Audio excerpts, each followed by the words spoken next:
سمجھا حضرت سیدنا موسیٰ کلیم اللہ نے ایک مکہ مارا تو یہ سمجھے کہ بات ہی ختم ہو گئی، وہ بندہ مر گیا۔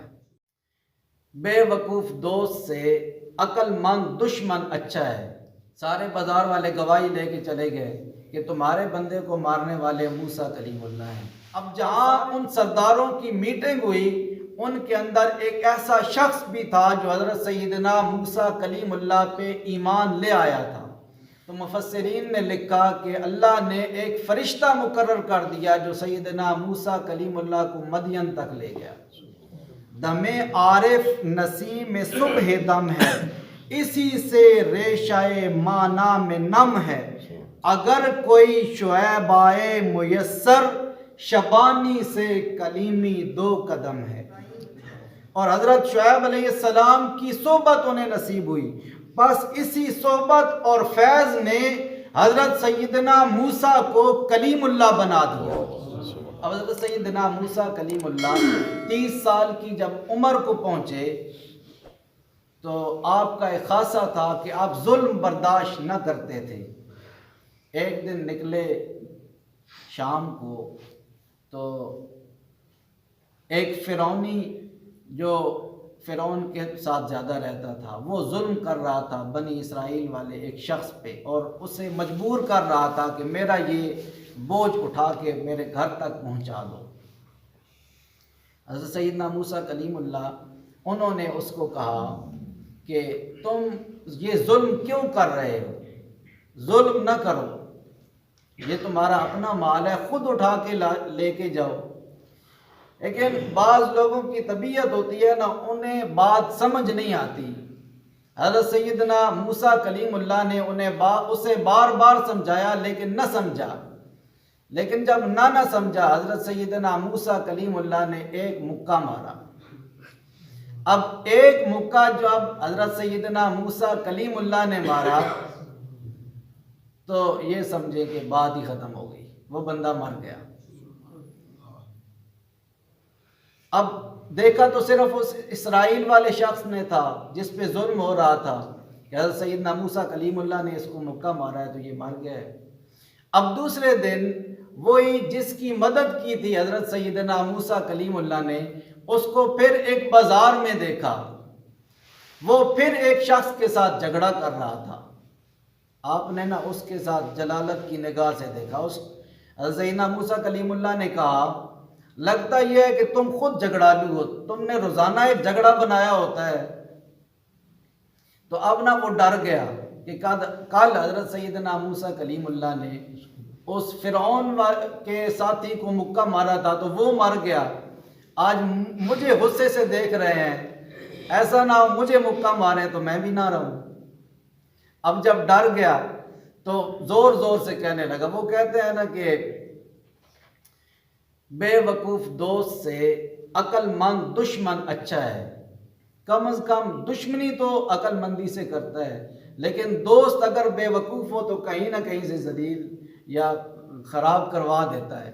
اب مدد حضرت موسیٰ کلیم اللہ نے اس سے ایک دن پہلے اس کی تھی اور آج صرف غصے سے دیکھا تھا اور ان کو چھڑوانے کے لیے آگے بڑھے، لیکن اس نے بازار میں شور مچا دیا کہ کل آپ نے اس فرعون کے بندے کو مارا ہے، آج مجھے مارنے کے لیے آگے آ رہے ہیں۔ تو حضرت سیدنا موسیٰ کلیم اللہ خاموش ہو گئے۔ تو یہ بات چونکہ سارے بازار میں پھیل گئی تھی تو سارے بازار والے گواہ ہو گئے تھے کہ یہ حضرت سیدنا موسیٰ کلیم اللہ نے فرعون کے بندے کو مارا ہے۔ اب وہ سارے بازار والے گواہی لے کے چلے گئے کہ تمہارے بندے کو مارنے والے موسیٰ کلیم اللہ ہیں۔ اب سارے سردار جمع ہوئے۔ اب سارے سردار جب جمع ہوئے تو انہوں نے کہا جی یہ موسیٰ کلیم اللہ جہاں بھی ہیں ان کو لے کے آؤ، ہم نے ان سے بدلہ لینا ہے۔ اب جہاں ان سرداروں کی میٹنگ ہوئی ان کے اندر ایک ایسا شخص بھی تھا جو حضرت سیدنا موسیٰ کلیم اللہ پہ ایمان لے آیا تھا۔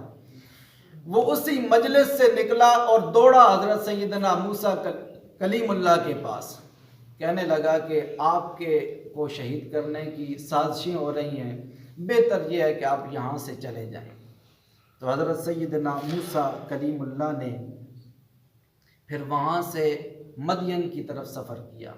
مدین ایسا علاقہ تھا جہاں فرعون کی حکومت نہ تھی، لیکن چونکہ حضرت سیدنا موسیٰ کلیم اللہ کو مدین کا راستہ معلوم نہ تھا، تو مفسرین نے لکھا کہ اللہ نے ایک فرشتہ مقرر کر دیا جو سیدنا موسیٰ کلیم اللہ کو مدین تک لے گیا۔ قرآن کہتا ہے وَلَمَّا تَوَجَّهَ تِلْقَاءَ مَدْيَنَ قَالَ عَسَىٰ رَبِّي أَن يَهْدِيَنِي سَوَاءَ السَّبِيلِ، اور جب وہ مدین کی طرف متوجہ ہوئے تو کہا ان قریب میرا رب مجھے سیدھا رستہ بتائے گا۔ تو اللہ نے ایک فرشتہ مقرر کر دیا جو حضرت سیدنا موسیٰ کلیم اللہ کو مدین تک لے گیا۔ اب چونکہ حضرت سیدنا موسیٰ کلیم اللہ کا خاصہ تھا کہ وہ ظلم ہوتا نہ دیکھ سکتے تھے، انہوں نے وہاں ایک عجیب معاملہ دیکھا، اس کو قرآن پاک نے بھی بیان کیا سورۃ القصص یہ آیت نمبر 23 میں۔ جب وہاں پہنچے تو آپ نے ایک معاملہ دیکھا کہ وہاں بہت سے لوگ ہیں اور وہ گھاٹ پہ اپنے جانوروں کو پانی پلا رہے ہیں، اور ادھر دو خواتین کھڑی ہیں۔ حضرت سیدنا موسیٰ کلیم اللہ نے کہا کہ تم کیوں نہیں پانی پلا رہی؟ وہ سارے پانی پلا رہے ہیں۔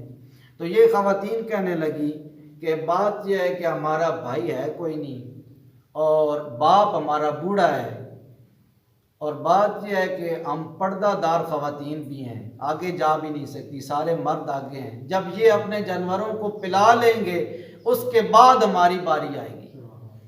حضرت سیدنا موسیٰ کلیم اللہ نے کہا اچھا یہ بات ہے، جانور مجھے دو۔ انہوں نے ان خواتین سے جانور لیے اور آگے گئے، انہوں نے کہا ہٹو پیچھے، پانی پلانے دو۔ پانی پلایا جانوروں کو اور واپس لے آئے، ان کو دیے کہ یہ لے جاؤ۔ اب وہ خواتین کون تھیں؟ یہ خواتین تھیں حضرت سیدنا شعیب علیہ السلام کی بیٹیاں تھیں۔ یہ پہنچی اپنے گھر میں اور کہا ابا جی اس بستی میں ایک ایسا شخص آیا ہے جو غریب اور بے کس لوگوں کی مدد کا بڑا جذبہ رکھتا ہے۔ تو انہوں نے کہا جاؤ اس کو بلا کے لے آؤ۔ اب ان کی ایک بیٹی گئی اور کہا کہ ہمارے والد آپ کو بلا رہے ہیں۔ اب حضرت سیدنا موسیٰ کلیم اللہ جب پہنچے شعیب علیہ السلام کے پاس، تو حضرت شعیب علیہ السلام نے کہا کہ میرے ساتھ اجرت طے کر لو، 8 یا 10 سال میرے پاس گزارو، میرے جانوروں کو چراؤ، میرے گھر کی دیکھ بھال کرو، اور 10 سال میں جو کچھ بنے گا وہ تمہیں دوں گا، اور اس سے بڑھ کے یہ کہ میں اپنی بیٹی کا نکاح بھی تمہارے ساتھ کر دوں گا۔ اب یہ حضرت سیدنا شعیب علیہ السلام نے ان کے ساتھ معاملہ طے کر لیا۔ تو حضرت موسیٰ علیہ السلام نے کہا صحیح ہے۔ اب یہ جب واقعہ پڑھا حضرت علامہ اقبال رحمۃ اللہ تعالیٰ علیہ نے، تو انہوں نے لکھا دم عارف نسیم میں صبح دم ہے، دم عارف نسیم میں صبح دم ہے، اسی سے ریشۂ مانا میں نم ہے، اگر کوئی شعیب آئے میسر، شبانی سے کلیمی 2 قدم ہے۔ اب ان اشعار میں حضرت علامہ اقبال رحمۃ اللہ تعالیٰ علیہ کا اشارہ ان چند سالوں کی طرف ہے جو حضرت موسیٰ کلیم اللہ نے حضرت شعیب علیہ السلام کی نگرانی اور تربیت میں گزارا۔